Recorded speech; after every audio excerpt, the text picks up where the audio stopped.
శుభోదయం పిల్లలు. నిన్నటి వరకు చెప్పినటువంటి సందులన్నీ మీరు సాధన చేసుకుంటారని భావిస్తున్నాను. అయితే బోర్డు మీద మళ్ళీ టీచరు వ్యాకరణం సందులు అని రాశారేంటి అని మీకు సందేహం రావచ్చు. నిన్ననే టీచరు సంధి పరిచ్ఛేదం అయిపోయిందని చెప్పారు కదా, మళ్ళీ సందులు అని ఎందుకు రాశారు అంటే, నేను మీకు చెప్పిన తర్వాత మళ్ళీ ఇంకేమైనా చెప్పని ఉన్నాయా అని నేను గమనించుకుంటే నాకు 3 సందులు గుర్తుకొచ్చినాయి. అవి ఈరోజు నేను మీకు వివరించి చెప్పడానికి ప్రయత్నం చేస్తున్నాను. సో అందులో మొదటిది సరళాదేశ సంధి. సరళాదేశ, మళ్ళా ఇక్కడ కూడా ఆదేశమే వచ్చింది చూసారా, సరళాదేశ సంధి. ఆదేశం అంటే ఏం చెప్పుకుంటున్నాం మనం? శత్రువు వలె ఒక అక్షరం స్థానంలో మరొక అక్షరం రావడం. నేను పదే పదే చెప్తూనే ఉంటున్నాను, మీరు బాగా జ్ఞాపకం పెట్టుకోండి. సరళములు అంటే ఏంటి? తేలికగా పలుకుబడేవి కదా. నిన్న గసడదేశ సంధిలో చెప్పాను నేను, ప్రథమా విభక్తి మీది పరుషములకు సరళములవు అని కదా. అలాగే ఇక్కడ సరళములు గజడ దెబ్బలు, గసడ దెబ్బలు సరళాలు, కచట దెబ్బలు పరుషాలు రాసుకున్నాం మనం. సో సరళాదేశ సంధి సూత్రం ఏంటి అంటే, ధృత ప్రకృతికం మీది పరుషములకు సరళములకు. ధృత ప్రకృతికము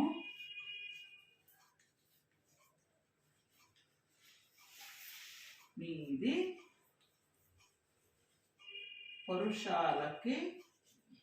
పరుషములకు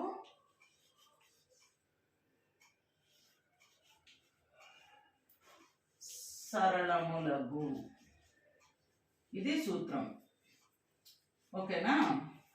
ఇక్కడ ధృతం అంటే, ధృతం అనగా నకారం. ధృతం అంటే పొల్లు నకారం. నకారం అని రాసుకోండి.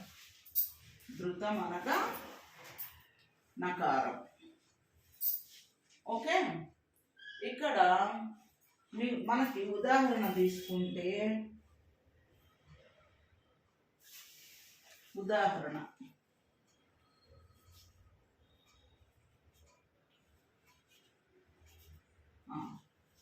మూటన్ కట్టు.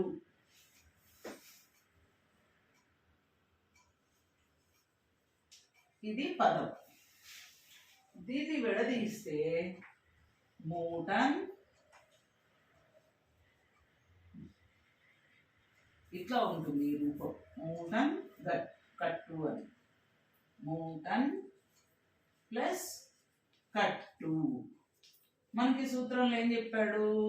ధృతం మీది పురుషాలకి సరళాలకు అని చెప్పాడు. సో ఇక్కడ ఈ స్థానంలో, ఇక్కడ దీనికి ఈ పొల్లు నకారానికి పరుషాల్లో ఉన్న క అనేది పరమైనప్పుడు ఇక్కడ ఏం జరుగుతుంది అంటే, దీని స్థానంలో గా వస్తుంది. చెప్పుకున్నాం కదా, కచట తప్పలు పురుషాలు, గసడదవలు సరళాలు అని. అలా ఈ పొల్లు నకారం కాస్త అరసున్నాగా మారుతుంది. అప్పుడు దీని రూపం ఏమైతుంది? మూట గట్టు అయింది. అర్థమైందా? అది. అలాగే ఇంకొకటి నీకు పూచెను ప్లస్ కలువలు. పూచెను ప్లస్ కలువలు. ఇక్కడ కూడా అంతే. ఇది నకారం, ధృతం. దీనికి పరుషాలు పరమైనవి. సో దీని ప్లేస్లో, దీని స్థానంలో గా వచ్చింది. ఇప్పుడు ఇది ఇలా కూడా రాయొచ్చు. పూచెన్ గలు వలు ఇలా రాసుకోవచ్చు.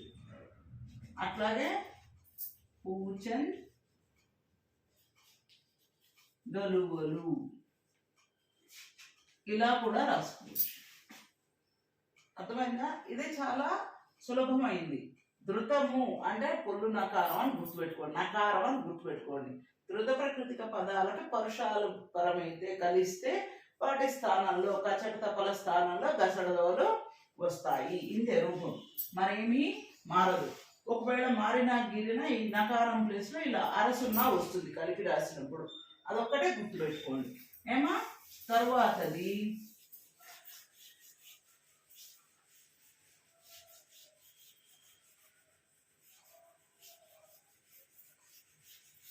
ప్రాతాది సంధి. ప్రాతాది సంధి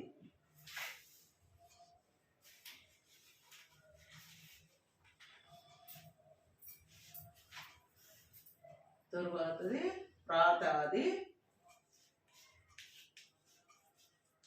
ప్రాతాది సంధి.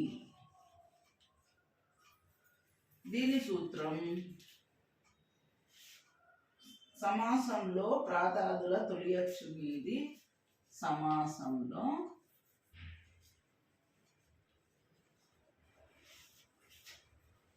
ప్రాతాదుల తొలి అచ్చు మీది వర్ణంబులకెల్లా, వర్ణములు అంటే అక్షరంబులు, కెల్లా లోపంబు బహుళంబుగా నగు, లోపంబు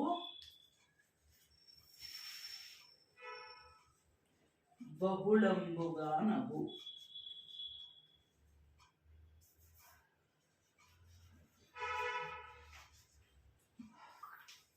అంటే ప్రాత, లేత, పూత ఇట్లాంటి పదాలని ప్రాతాదులు అంటారు. అర్థమైందా? అది కూడా రాసుకోండి. బహుళంగా అంటే చెప్పుకున్నాం, సంధి జరగడం, జరగకపోవడం, అన్యకార్యంగా జరగడం అని చెప్పుకున్నాం. సో ఇక్కడ ప్రాతాదులనగా ప్రాత,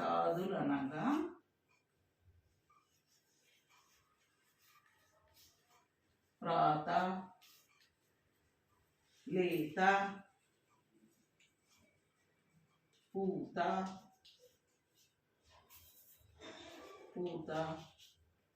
మొదలైన పదాలు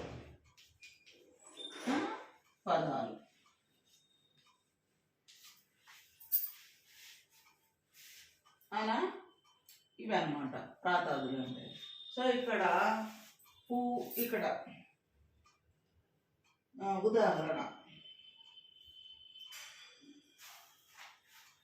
ఉదాహరణ పువ్వు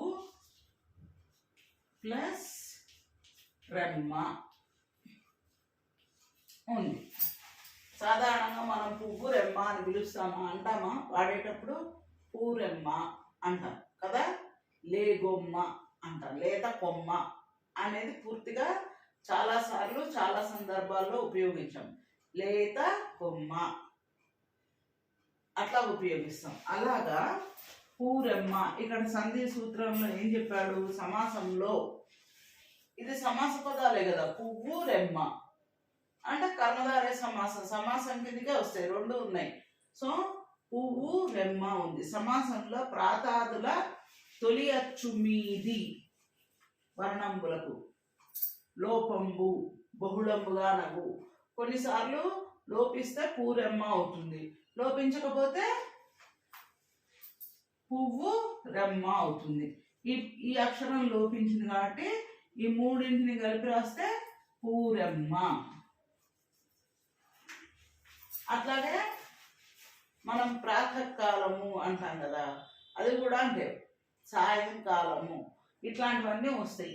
అలాగే లేగొమ్మ, లేత ప్లస్ కొమ్మ ఉంది. ఇది లోపిస్తే దీని రూపం లేగొమ్మ అయింది, లేగొమ్మ అయింది. అవునా? అలా అన్నమాట. ఇట్లా ప్రాతాదుల తొలియచ్చు మీది వర్ణంబులకెల్లా లోపంబు. లోపించడం అంటే పోవడం. బహుళంబుగా నాకు ఒకసారి అవుతుంది, ఒక్కొక్కసారి అవ్వదు. లోపించకపోతే పువ్వు రెమ్మ అనే ఉంటుంది, లేదా కొమ్మ అనే ఉంటుంది అంతే. లోపిస్తే అంటే జరగచ్చు, జరగకపోవచ్చు అని కూడా అన్నాడు. అలాగే అన్యకార్యంగా జరగచ్చు అన్నాడు. సో ఇక్కడ పరుషం ఉంది కాబట్టి దీని స్థానంలో సరళం వచ్చి లే బొమ్మ అని కూడా అవ్వచ్చు. అన్యకార్యం అంటే ఇంకొక రకంగా కూడా జరగటము అని అర్థం. ఇది ప్రాతాది సంధి. అర్థమైంది కదా. తర్వాత మనము పుంపాదేశ సంధి గురించి చెప్పుకుందాం.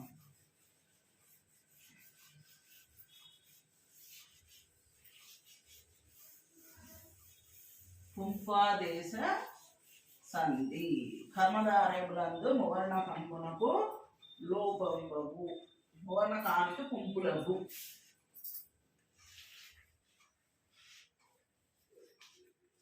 పుంపాదేశ, ఇది కూడా ఆదేశమే. ఆదేశం అంటే శత్రువులాగా ఒక వర్ణం స్థానంలో మరొక వర్ణం రావడం. కర్మధారయ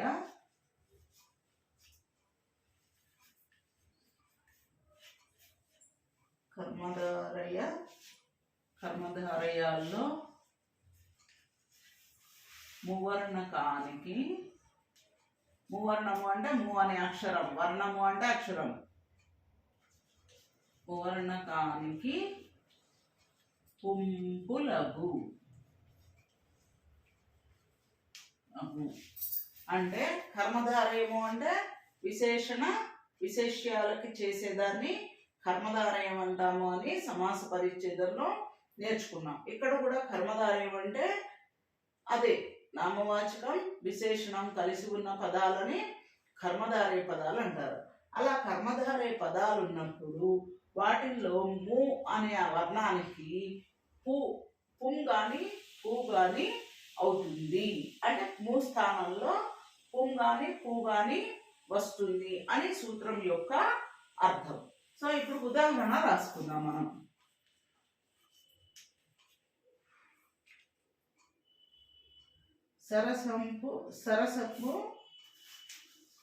సరసము ప్లస్ మాట ఉందనుకోండి. సరసము అనేది విశేషణం, మాట అనేది నామవాచకం. సో ఇది కర్మధారయ పదమే కదా. కాబట్టి ఇక్కడ మనము దీన్ని కలిపినప్పుడు ఈ ము స్థానంలో ఇట్లా వస్తుంది, పు వస్తుంది. వచ్చినప్పుడు ఇది ఎలా అవుతుంది? సరసపు మాట అవుతుంది కదా. అలా అన్నమాట. సరసంపు అని కూడా అవుతుంది, సరసపు మాట అవుతుంది. ఇలా పుంపాదేశ సంధి.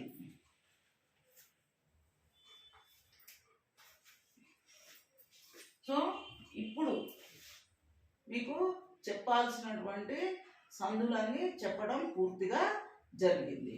ఇక్కడి నుంచి మనము వాక్యాలు రాసుకుందాం, వాక్యాల గురించి తెలుసుకుందాం. మీకు ప్రత్యక్ష వాక్యం, పరోక్ష వాక్యం ఇట్లాంటివన్నీ ఇస్తాడు. ప్రత్యక్ష వాక్యం ఇచ్చి పరోక్ష వాక్యంలోకి మార్చమని, పరోక్ష వాక్యం ఇచ్చి ప్రత్యక్ష వాక్యంలోకి మార్చమని, అలాగే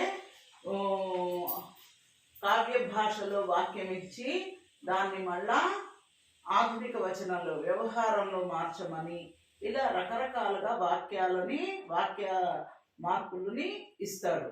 దాంట్లో మొదటిది సామాన్య వాక్యం. సామాన్య వాక్యము అంటే కర్త కర్మ క్రియలు కలిగినది సామాన్య వాక్యం కదా. అవి నేర్చుకుందాం మనం.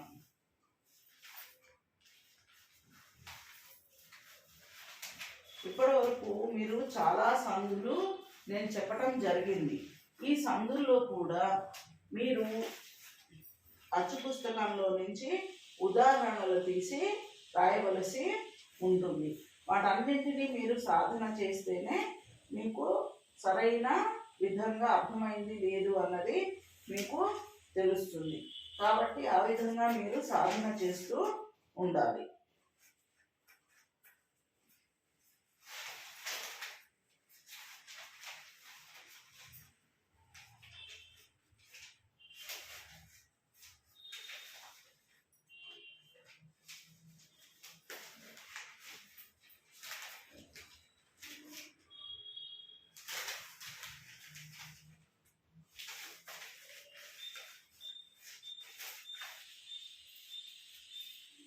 మనము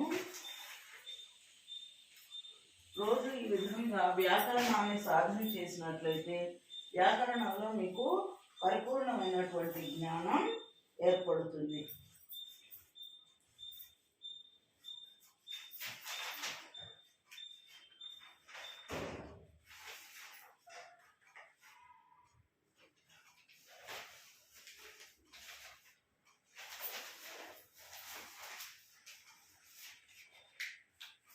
మీకు వాక్యాల గురించి చెప్పబోయే ముందు కొన్ని పరీక్షల్లో రాదగినటువంటి అంశాలను గురించి చెప్తాను.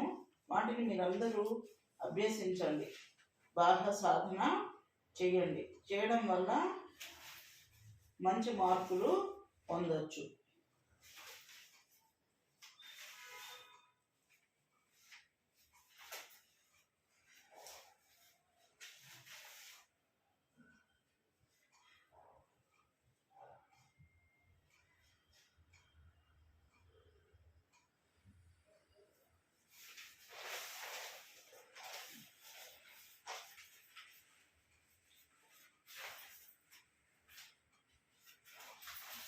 వాక్యాల గురించి చెప్పుకుందాం.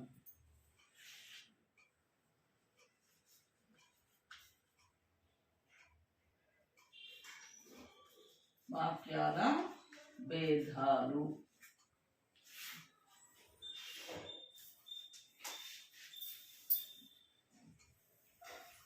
మొదటిది సామాన్య వాక్యం. సామాన్య వాక్యం. సామాన్య వాక్యం ఇది కర్త, కర్మ, క్రియలతో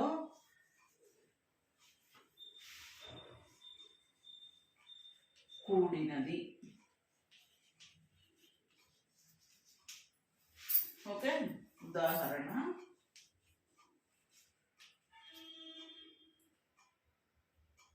సీత బడికి వెళ్ళింది.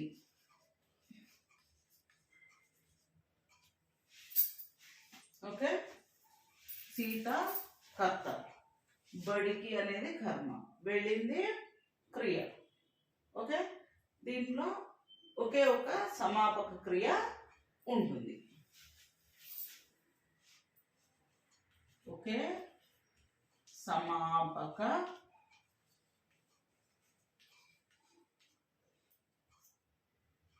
క్రియ తో పూర్తయ్యేది, పూర్తి అగును ఇది. ఓకే, అలాగే ఇప్పుడు సంశ్లిష్ట వాక్యం. సంశ్లిష్ట వాక్యం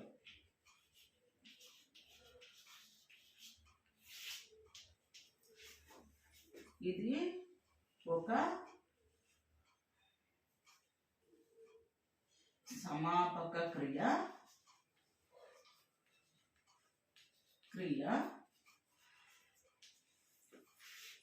ఒకటి కంటే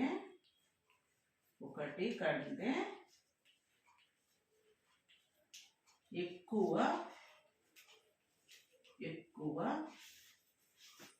అసమాపక క్రియలు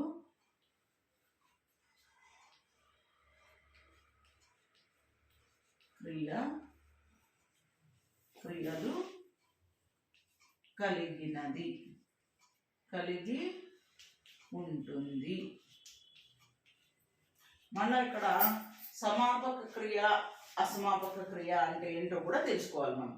సమాపక క్రియ పని పూర్తయినట్లు తెలియజేస్తుంది. అసమాపక క్రియ పని పూర్తి కానట్లు తెలియజేస్తుంది. సో ఈ సంశ్లిష్ట వాక్యంలో ఒక సమాపక క్రియ ఒకటి కంటే ఎక్కువ అసమాపక క్రియలు కలిగిన దాన్ని సంశ్లిష్ట వాక్యము అంటారు. ఒక్కొక్కసారి ఇప్పుడు పైన సీత బడికి వెళ్ళింది అనేది సామాన్య వాక్యం. దీన్ని సంశ్లిష్ట వాక్యం అంటే సీత బడికి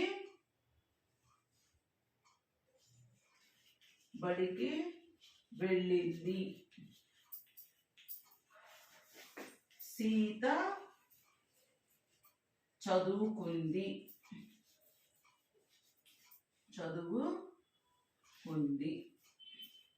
ఇలా రెండు వాక్యాలు ఉన్నాయి. సీత ఇంటికి వచ్చింది, సీత ఇంటికి వచ్చింది. ఈ మూడు సామాన్య వాక్యాలే. ఎందుకని? మూడు సమాపక క్రియలే కలిగి ఉంది. సీత బడికి వెళ్ళింది, సీత చదువుకుంది, సీత ఇంటికి వచ్చింది. ఇప్పుడు దీన్ని సంశ్లిష్ట వాక్యంగా మార్చాలి. అంటే ఒక సమాపక క్రియ ఒకటే ఉండాలి, మిగిలినవి అసమాపక క్రియలుగా చూపించాలి. అప్పుడు ఎలా రాసుకుంటాం మనం దీన్ని? ఒకే వాక్యంలో సంశ్లిష్ట వాక్యంగా మార్చమన్నప్పుడు సీత బడికి వెళ్ళి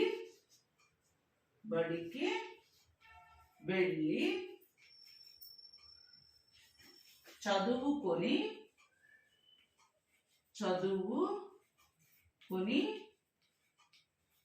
ఇంటికి